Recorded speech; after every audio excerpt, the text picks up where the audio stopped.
Hi viewers, welcome to our channel. ప్రస్తుతం మనతో పాటు ఇమ్మంది రామారావు గారు సీనియర్ జర్నలిస్ట్ ఉన్నారు. వారితో ఒకసారి మాట్లాడదాం. సార్ నమస్కారం. సార్ నమస్తే బాబు. సార్ నిన్న ఎంపీల మీటింగ్ జరిగింది, మన అందరం చూసాం. అక్కడికి చంద్రబాబు నాయుడు గారు, పవన్ కళ్యాణ్ గారు, అందరు ఎంపీలు కూడా వెళ్ళడం చూసాం. అక్కడ మోదీ గారు మాట్లాడుతూ అంటే ఆంధ్రప్రదేశ్కి ఒక స్పెషల్ స్థానం అయితే ఇచ్చారు సార్. ఎందుకంటే చంద్రబాబు గారు సహకారంతోనే గవర్నమెంట్ ఫామ్ చేశారు, ఎన్డీఏ కూటమి, కాబట్టి అక్కడ ఆంధ్రప్రదేశ్కి మంచి పొజిషన్ అయితే ఇవ్వడం జరిగింది. అయితే చాలామంది అభిప్రాయపడుతున్నారు ఏంటంటే తొందరలో పోలవరం వచ్చేస్తుంది, స్పెషల్ స్టేటస్ వస్తుంది, తీసుకొస్తారని అంటున్నారు. మరి నిజంగా అవన్నీ జరిగే అవకాశాలు ఉన్నాయా? మరి అక్కడ చంద్రబాబు గారికి కానివ్వండి, పవన్ కళ్యాణ్ గారికి ఎటువంటి స్థానం ఇచ్చారు సార్ మోదీ గారు? మంచి ప్రశ్న వేశావు. జగన్మోహన్ రెడ్డి గెలవు ముందు నాకు 22 ఎంపీ సీట్లు ఇప్పించినట్టయితే మోదీ గారి మెడలు వంచి స్పెషల్ స్టేటస్ తెస్తా అన్నాడు. అదే ఎన్నికల్లో నెగ్గిన తర్వాత ఏమన్నాడు? మోదీకి మన అవసరం లేదు, మోదీ అవసరమే మనకుంది గనక స్పెషల్ స్టేటస్ మర్చిపోండి అన్నాడు. అటువంటి వాడు ఈరోజు ఇంకా ఎంటర్ కాలేదు, వాడు ప్రమాణ స్వీకారం పూర్తి అవ్వలేదు.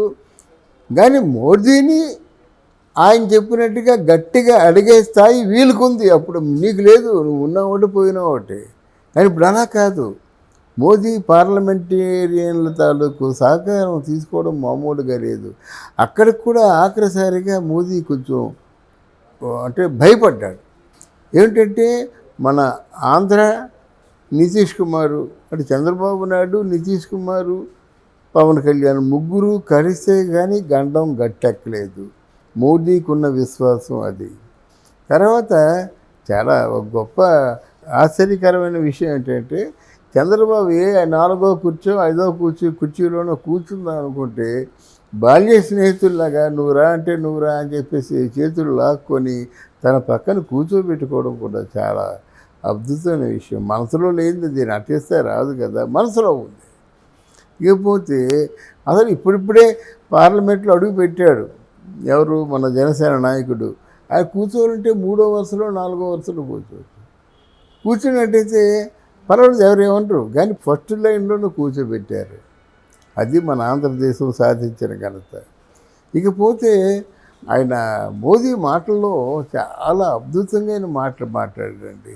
ఇక్కడ చంద్రబాబు నాయుడు, నితీష్ లేకపోయినట్టయితే నేను ఈరోజు ఇట్లాంటి సిచ్యువేషన్ వచ్చి ఉండేది కనుక వాళ్ళిద్దరికీ ప్రత్యేకంగా ధన్యవాదాలు. తర్వాత మిగతా పార్లమెంటేరియన్ అందరికి కూడా నా ధన్యవాదాలు అని చెప్తూ ఆంధ్రదేశాన్ని బాగా పొగిడాడు. ఈసారి ఒక చారిత్రాత్మకమైన ఎన్నికలు జరిగాయి. దానికి కారణం పవన్ కళ్యాణ్, చంద్రబాబు, తర్వాత ఎన్డీఏ కూటమి, బీజేపీ కూడా. ఈ కూటమి ఇంతగా రాణించడం ఎప్పుడూ చూడలేదు. అందుకు నా సంపూర్ణ సహకారం అందిస్తానని మోదీ చెప్పారు. అయిపోయింది కదా. తర్వాత పవన్ కళ్యాణ్ గురించి చెప్తూ, పవన్ కళ్యాణ్ ఒక వ్యక్తి కాదు, మనిషి కాదు బాబోయ్, తుఫాన్. ఆయన అలాగ ఉన్నాడన్న ఆయనకి నా ప్రత్యేకమైన వందనాలు. రాజకీయాల్లో రాణిస్తాడు, చాలా గొప్ప స్థాయికి వెళ్తాడని కూడా నేను ఆశిస్తున్నానని చెప్పాడు.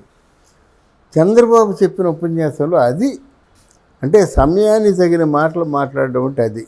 చంద్రబాబు ఎక్సలెంట్ స్పీచ్ ఇచ్చాడు. అంటే మోదీ గారు భారతదేశానికి ఆదర్శంగా ఉన్నారు. మోదీ గారు హైందవ సంప్రదాయానికి ఆదర్శంగా ఉన్నారు. మోదీ గారు ఆల్మోస్ట్ మన తాలూకు భక్తిని, అంటే ఎక్కడ దేవాలయాలు ఉన్నాయో, ఎక్కడ భక్తి తత్పరత ఉందో అక్కడ అటెండ్ అవుతున్నాడు. మొన్నే కన్యాకుమారి వెళ్ళి వచ్చాడు. ఆ వివేకానంద రాక్ దగ్గర కూర్చొని జపం చేసుకుంటూ వచ్చాడు. తర్వాత ముఖ్యంగా 500 సంవత్సరాల నుంచి వారు పట్టుబడుతున్నటువంటి మన రామ మందిర్ నిర్మాణం కానీ, మన ఇండియాలో పెర్ క్యాపిటల్ ఇన్కమ్ పెరగడం కానీ, ప్రపంచం అంతా ధనవంతుల దేశంలో ఇప్పుడు 10వ దేశం మంది. కానీ ఆయన ఖచ్చితంగా మంచి స్థానాన్ని గెలుచుకుంటాడని, అంటే ఏమిటి, స్టాటిస్టికల్ డేటా అంతా వినిపించాడన్నమాట. దానికి అందరూ ఆశ్చర్యపోయారు. ఇది కదా స్పీచ్, మనం ఎక్కడున్నాం, ఎక్కడ ఓడిపోతున్నాం, ఎక్కడ గెలుస్తున్నాం, మన తాలూకు ఆర్థిక పరిస్థితులు ఏమిటి, ఆరోగ్యం మాట ఏమిటి, వైద్యం మాట ఏమిటి, తర్వాత చదువుల మాట ఏమిటి, ఎంతమంది ఫారెన్ వెళ్ళి పెద్ద పెద్ద పొజిషన్లో ఉన్నారు, ఇవన్నీ కూడా అని చెప్పడం చాలా అద్భుతంగా అనిపించింది. ఇప్పుడు మీరు అడిగినటువంటి ప్రశ్నకు సమాధానం డెఫినెట్గా ఆంధ్రదేశానికి స్పెషల్ స్టేటస్ వస్తుంది. రాసుకోండి. కాబట్టి స్పెషల్ స్టేటస్ అంటే ఏదో అనుకున్నది కాదు. స్పెషల్ స్టేటస్ అనే పేరుతో ఆంధ్రదేశానికి కావలసిన సదుపాయాలు సమకూర్చడం. స్పెషల్ స్టేటస్ అంటే వేరు. ఇక్కడ ఆంధ్రదేశానికి వనరుల్ని సమకూర్చడం. పోలవరం ఉంది, పూర్తి చేస్తారు. ఐటీ పరిశ్రమలు పూర్తి చేస్తారు. వైద్యం, విద్య పూర్తి చేస్తారు. అంటే ఫారెన్ చదువుకు వెళ్ళే వాళ్ళకి అవకాశం కల్పిస్తారు. యువతని మాత్రం బాగా కొంచెం చెల్లుబాటు అవుతుందన్నమాట. సేల్ అవుతారు యువత. ఇంట్లో కూర్చొని ఏదో పని చేసుకోవడం కాకుండా ఇప్పుడు వాలంటీర్లు కూడా ఏం చేస్తున్నారంటే వాళ్ళని అంటే మినిమం క్వాలిఫికేషన్ పెట్టి 5,000 కాదు, గవర్నమెంట్ ఆథరైజేషన్ వస్తుంది వాలంటీర్గా తీసుకునే వాళ్ళు ఎవరికైనా సరే. అంటే మినిమం క్వాలిఫికేషన్ 10th క్లాస్కి ఒక రకమైన ఉద్యోగాలు, డిగ్రీకి ఒక రకమైన ఉద్యోగాలు, పీజీకి ఒక రకమైన ఉద్యోగాలు. అంటే సంస్కరణ చేస్తున్నారు. తర్వాత ఏమో అథారిటేటివ్గా పత్రాలు ఇచ్చి మరి ఉద్యోగంలో చేర్చుకుంటున్నారు. ప్రభుత్వం తాలూకు ఆ సదుపాయాలన్నీ వాళ్ళు కూడా వర్తిస్తాయన్నమాట.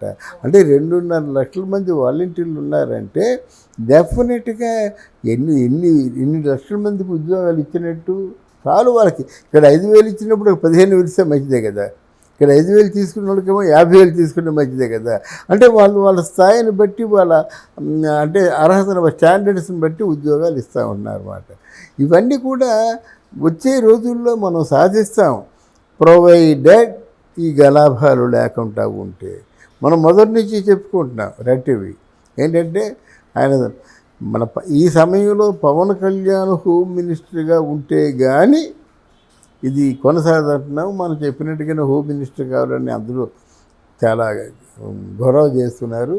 వాస్తవానికి ఉప ముఖ్యమంత్రితో పాటు హోమ్ మినిస్టర్ కూడా ఇస్తారేమో. లేకపోతే ఉప ముఖ్యమంత్రి లేకపోయినా హోమ్ మినిస్టర్ ఉంటారు, పార్టీ కన్వీనర్గా ఉంటాడన్నమాట. మొత్తానికి భారీ ఆఫర్లు మాత్రం ఇస్తారు. ఇప్పుడు జనసేన పార్టీలో 4 అనుకుంటున్నారు మంత్రులు, ఇంకో మంత్రి పెరిగే అవకాశం ఉంది జనసేనలో. అలాగే ఇప్పుడు ఈయన 16 ఎంతో ఎన్నో అనుకుంటున్నాడు, పెరిగే అవకాశం ఉంది. అలాగే బీజేపీ కూడా 4-5 అంటే జనసేనతో సమానంగా మంత్రులు అడుగుతున్నారు, ఇస్తారు.